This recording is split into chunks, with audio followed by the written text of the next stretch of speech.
मूर्तीची प्राण प्रतिष्ठा 22 जानेवारी 2024 ला होणार आहे।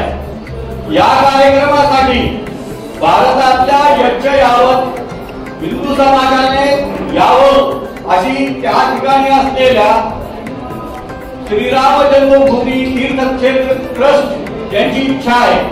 पण कोट्यावधी समाज अयोध्येमध्ये एका वेळी एका ठिकाणी येऊ शकत नाही, म्हणून त्याने असं ठरवलं की सगळ्यांनी आपापल्या ठिकाणी आपल्या घराजवळ असलेल्या मंदिरामध्ये एखाद्या पडद्यावर किंवा टीव्हीवरती या जो कार्यक्रम होणार आहे 22 तारखेला त्याचा आनंद घ्यावा।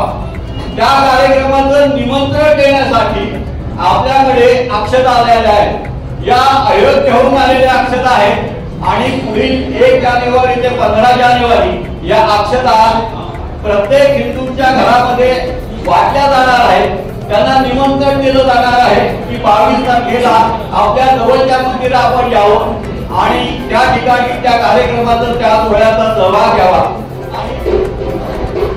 जय रघुवीर समर्थ सारिखे पूर्णमेवाभिलाषे प्रतिष्ठापरि ज्ञान योगेश्वरासे कविवाचिका सारिका नमस्कार सद्गुरु रामदास जय जय रघुवीर समर्थ।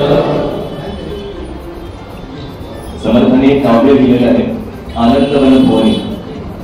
यामध्ये समर्थ उल्लेख असे करतात, स्वप्नीचे लेखिले होते तेथे तैसेची होत असे।